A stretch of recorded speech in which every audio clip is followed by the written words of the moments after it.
Dear students, मैं प्रदीप कुमार आपका career care शिक्षा समिति में स्वागत है। आइए, आज जो हमने क्लास 12 के लिए सॉलिड स्टेट चैप्टर स्टार्ट किए थे उसमें यूनिट सेल एकक कोशिका के बारे में मैंने बता दिया था। आज उन्हीं एकक कोशिका के प्रकार के ब्रेविस जालक के बारे में बताना है। आज ब्रेविस जालक की बात करेंगे। कोशिका के लिए वे 7 प्रकार के होते हैं। 7 प्रकार के बारे में यहाँ पर डिस्कशन किया जाएगा। आइए जरा देखते हैं। जैसे हमारे 7 प्रकार की बात करेंगे। क्रिस्टल लिखा है, घनी क्यूबिक की बात करेंगे, द्विसमलंबाक्ष टेट्रागोनल की बात करेंगे, विषमसमलंबाक्ष ऑर्थोरोम्बिक की बात करेंगे, त्रिकोणीय ट्राइगोनल, षटकोणीय हेक्सागोनल, एकनताक्ष मोनोक्लिनिक, त्रिनताक्ष ट्राइक्लिनिक। ये मेरे क्या होते हैं? ये 7 प्रकार है एकक कोशिकाओं के ब्रेविस जालक के लिए। निकाय के रूप में देखा जाए तो अब उनकी कोर की लंबाई उनकी बात करेंगे। कैसे यहाँ पे इनको दिखाएंगे। जैसे आप बात करेंगे क्यूबिक के लिए तो क्या होता है, जैसे आप देख लीजिए यहाँ पे मैंने क्या बताया था। जैसे आपके सामने हमने क्या किया, एक्स वाई जेड 3 एक्सिस ले लिया। उस एक्सिसों की बात करेंगे तो एक्स वाई जेड करने मतलब क्या है, यहाँ पे जो एक्स वाला है उनकी जो एजेज होगा, कोर की लंबाई होगा वह स्मॉल है। वाई वाला है उनकी जो एजेज होगी उनकी कोर की लंबाई स्मॉल बी है। जेड वाला है उनकी एजेज जो होगी उनकी लंबाई क्या होगी, स्मॉल सी होगी। ए के सामने का कोण यहाँ पे अल्फा बनेगा, बी के सामने कोण यहाँ पे बीटा बनेगा, सी के सामने कोण यहाँ पे क्या बनेगा, गामा बनेगा। यहाँ पे एंगल बनेगा। तो उन्हीं की बात कर रहे हैं जो क्रिस्टल निकाय लेंगे। उस क्रिस्टल निकाय के कोण की लंबाई और उनके बीच का कोण कितना होगा उनके बारे में, और उनके उदाहरण क्या क्या है, एग्जाम्पल क्या है, उनके बारे में बात करेंगे। कैसे वहां पर स्ट्रक्चर बनेगा। तो आइए पहले की बात करते हैं। यहाँ पे जो पहला पॉइंट है उनके बारे में बताते हैं मेरा क्या होता है। पहला पॉइंट यहाँ पे है, घनी की बात करेंगे, क्यूबिक की बात करेंगे। यह होता क्या है? अब घनी क्यूबिक दिखाने मतलब क्या है, यहाँ बोलेंगे कि यदि a equal to B equal to C, मान लीजिए हमारा एक लंबाई a है, ये भी b है, ये c है। अगर तीनों इक्वल हो जाए तो इन केस में alpha beta gamma equal to 90 होगा। इसका कहने का मतलब यह है कि जब हम इन पे लंब डालेंगे तो तीनों केस में क्या होगा, परपेंडिकुलर जाएंगे। तो यहाँ पे क्या करेंगे, सबसे पहले एक घर बना दीजिए। यहाँ पे एक घर बनाने की बात करेंगे तो यहाँ देखिए क्या होता है। आप जब घर बनाएंगे तो सिंपल क्यूबिक में आपको पता है कि क्या होता है कि किनारों पर 8 लैटिस पॉइंट यहाँ प्रेजेंट होते हैं। क्रिस्टल बिंदु यहाँ पे क्या होंगे, प्रेजेंट होंगे 8। तो साधारण से क्या होता है, वो घन होता है। इन केस में क्या बताएंगे, अगर यह स्मॉल a है तो यह स्मॉल b है और यह स्मॉल क्या है, c है। यह इनकी कोरों की लंबाई है। और यहाँ पे यह देखा जाए, जब स्मॉल a की बात करेंगे, x y z लेंगे तो इन केस में दिखाने के लिए क्या होगा कि जो स्मॉल a x होगा तो small a small b small c donate करेगा। तो यहाँ पे अल्फा होगा या बीटा होगा, नीचे क्या होगा, गामा होगा। यह एंगल दिखाएगा। यह जो हमारे एजेस होंगे एक दूसरे के क्या होंगे, परपेंडिकुलर हो गए। तो 90 का एंगल बनाता हो अल्फा बीटा गामा कैसे दिखाएंगे तो हमारा क्या हो गया, क्यूबिक और घनी को शो करता है। जैसे एग्जांपल में sodium chloride, potassium chloride, lead, mercury, ये मेरा क्या है, घनी के एग्जांपल है। क्यूबिक की क्या है, यहाँ पे है एक एग्जांपल यहाँ पे है। तो इनके लेके लिखा है यहाँ पे। दूसरे की बात करेंगे, द्विसमलंबाक्ष टेट्रागोनल की बात करेंगे। मेरा होता क्या है, अब इनमें दिखाने के लिए क्या करेंगे, बस यहाँ देखिए क्या होता है कि a not equal to b not a equal to b not equal to c।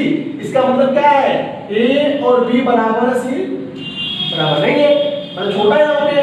तो इस केस में क्या होगा, ये c इक्वल नहीं है, बाकी सब सारे पेजेस वही होंगे कि मतलब a b इक्वल होंगे, c मेरा क्या होगा यहाँ पे नॉट इक्वल टू होगा। इसके जो हमारी ये दोनों की लंबाई है उनकी बात करेंगे। सारी फिगर वही सेम रहेंगे क्योंकि इसमें भी alpha beta gamma equal to क्या होंगे, 90 अंश है। और केवल क्या है, एक लंबाई डिफरेंट है, वो भी कौन सा, सी वाला पॉइंट। मतलब क्या है, छोटा हो सकता है, बड़ा हो सकता है, कुछ भी फिक्स नहीं यहाँ पे है, बस डिफरेंट है। तीसरे की बात करेंगे, विषम समलंबाक्ष की बात करेंगे, ऑर्थोरोम्बिक। इन केस में क्या होगा, a not equal to b not equal to c, लेकिन एंगल मतलब हमारी रियल लंबाई बड़ी है कि छोटी है, भी और उससे बड़ी। इसका मतलब क्या है, एक दूसरे के तीनों क्या है, अपोजिट है। अपोजिट कहने मतलब क्या है, यहाँ पे इनको एंगल नहीं दिखाई दे रहा है, तो मतलब कि एंगल तो सबके लिए सेम है, लेकिन हमारी इनकी फिगर की बात करेंगे, इन फिगर में तीनों एक दूसरे के क्या है, डिफरेंट है।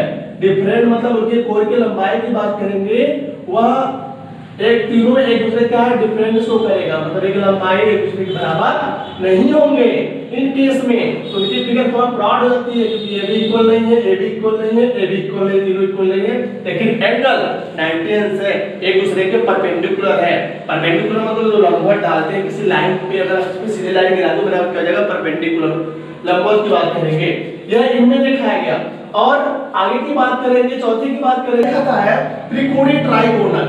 ट्राइगोनल कहने मतलब क्या है यहाँ पे है कि जब हम इनका फिगर तो लेंगे इनमें दिखाने के लिए, इनमें क्या होगा यहाँ पे, अब इनमें बताएंगे इनमें दिखाने के लिए। यहाँ जरा देख लीजिए कि जो हमारे पॉइंट है 8 पॉइंट जो किनारों बनेंगे तो बनेंगे ये जो है, अब इनमें देखा गया त्रिकोणीय केस में a equal to b equal to c, मतलब ये भी सेम है, ये भी सेम है, ये भी सेम है, ये तीनों सेम है। यहाँ पे जब सेम है तो अल्फा इक्वल टू बीटा 90 अंश है, गामा 90 अंश नहीं है।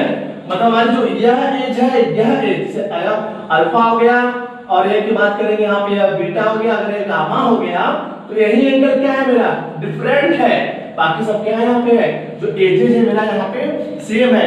किस केस में, त्रिकोणीय के केस में, ट्रायंगुलर केस में बताएंगे उनमें दिखाने के लिए। और कि a equal to b not equal to c, मतलब a और b बराबर है, c बराबर नहीं है। Alpha equal to beta equal to 90 अंश। जो हेक्सागोनल की बात कर रहे हैं इनमें अल्फा बीटा 90 अंश है, लेकिन गामा 120 अंश है। इनमें क्या करेंगे, सिंपल संख्या बनाने का तरीका है, यहाँ पे क्या करेंगे, दो बेंजीन बना लीजिए। अब दो बेंजीन बना लीजिए, दोनों आगे पीछे कर यहाँ पे क्या करिए, बेंजीन बनाइए, और बेंजीनों के एजेस को आपस में क्या कर दीजिए, जो देखते हैं यहाँ पे जो हमारा षटकोणीय के लिए दिखाया गया है, यहाँ पे क्या दिखा है, a इक्वल टू b। जो हमारी एजेस की बात करेंगे, कोर की बात करेंगे, हमारा जो a और b की बात करेंगे हमारा इक्वल दिखाया जाएगा, लेकिन c इक्वल है। केस में जो हमारा एंगल होगा अल्फा इक्वल टू बीटा की बात करेंगे, यहाँ देखा है alpha equal to beta equal to क्या दिखाई दे रहा है, 90 अंश, मतलब 90 अंश। गामा डिफरेंट होगा 120 अंश दिखाया जाएगा। हमारे एंगल कोण की बात करेंगे, गामा 120 अंश दिखाया जाएगा। वो बेटा क्या होगा, षटकोणीय को रिप्रेजेंट करेगा, षटकोणीय को दिखाएगा। इन केस में जो हमारा एंगल 120 अंश का बनता है इनमें, तो यह अल्फा और बीटा 90 अंश होगा और गामा क्या होगा, 120 अंश होगा।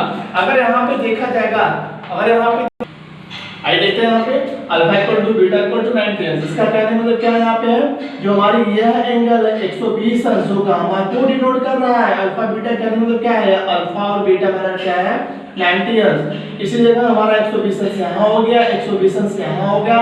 इसका मतलब गामा के बाद एक पॉइंट लेने के बाद दिखाएंगे वहां पर क्या है, जो अल्फा बीटा की बात करेंगे वो वहां पे हमने ढूंढ के दिखाया था, मेरा बना यहाँ पे क्या कि अल्फा बीटा गामा को 90 अंश और गामा यहाँ पे 120 अंश, मतलब यह एंगल मेरा क्या होता है, 120 अंश को रिप्रेजेंट करता है। जब 120 अंश को रिप्रेजेंट करता है, इनमें जरा आगे देखते हैं यहाँ पे जो गलत पॉइंट मेरा मोनोक्लिनिक की बात करेंगे। मेरा मोनोक्लिनिक होता क्या है, अब मोनोक्लिनिक मतलब एक नताक्ष, जहाँ पे ABC नॉट इक्वल है और अल्फा गामा 90 अंश बीटा 90 अंश नहीं है, तो इन केस में दिखाने के लिए यहाँ पे मेरा कौन सा फिगर बनेगा, यहाँ पे दिखाएंगे। इन केस में इनका दिखाने के लिए ये क्या दिखाई देगा, जो a not equal to b not equal to c, alpha equal to gamma equal to 90 अंश। इनके दिखाने का मतलब क्या है कि जो हमारा पॉइंट बनेगा इन केस में अल्फा होगा मान लीजिए, और ये क्या होगा, अगर y लेंगे यहाँ पे तो मान लीजिए बीटा होगा, और यहाँ पे क्या होगा, यह गामा होगा। तो इन केस में हमारा अल्फा और गामा 90 अंश रिप्रेजेंट करेगा और बीटा मेरा 90 अंश रिप्रेजेंट नहीं करेगा। इन केस में ABC हमारा क्या होगा, नॉट इक्वल टू शो करता है। और लास्ट की बात करेंगे त्रिनताक्ष के रूप में हमारा क्या होता है, ट्राइक्लिनिक के रूप में। इनमें क्या होगा, जो हमारी एजेस होंगी वो हमारे डिफरेंट शो करेंगे। डिफरेंट शो करने का मतलब क्या है कि जो बनती है इनमें सब कुछ डिफरेंट होता है। सब कुछ डिफरेंट दिखाने का मतलब यहाँ पॉइंट क्या दिखाया जाएगा कि इनमें सब कुछ डिफरेंट शो किया जाता है। अब इनमें दिखाने का मतलब क्या यहाँ पे है कि जो हमारी जो एंगल होती है और एज होती है सब कुछ डिफरेंट है। इसका मतलब क्या है, यह स्ट्रक्चर एक त्रिनताक्ष के रूप में, और त्रिनताक्ष इनका नाम इसलिए दिया गया है, इसमें सब कुछ डिफरेंट है, कुछ भी इक्वल नहीं है, चाहे कोर की लंबाई हो चाहे हमारे कोण हो, इसमें कोई भी इक्वल चीज नहीं होते हैं। अब इनकी बात कर दिया हमने। अब हमने क्या बताया है कि सॉलिड स्टेट के बारे में प्रयोगशाला के रूप में कोष्ठिका के बारे में मैंने बता दिया। इनके एग्जांपल देख लीजिए। भरने के लिए sodium chloride, potassium chloride, lead, mercury. और द्विसमलंबाक्ष की बात करेंगे SnO2, TiO2, ZnO2। और समलंबाक्ष की बात करें KnO2, K2SO4, PbCO3।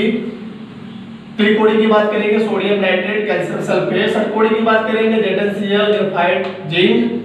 और एकमेताक्ष की बात करेंगे सोडियम सल्फेट। और बोरेक्स की बात करेंगे बोरेक्स एंड। और यहाँ पे त्रिमेताक्ष की बात करेंगे पोटेशियम डाइक्रोमेट, कॉपर सल्फेट। ऑर्थोकोरिक अम्ल यहाँ पे दिखाएगा, सॉरी मेटाबोरिक अम्ल यहाँ पे दिखाएंगे, बताएगा। अब इनमें लेके दिखाया। आज मैंने इनके बारे में पूरा स्ट्रक्चर ओपन कर दिया और इसका जो नेक्स्ट टॉपिक है आपको अगले वीडियो में अपलोड किया जाएगा। आज के लिए धन्यवाद।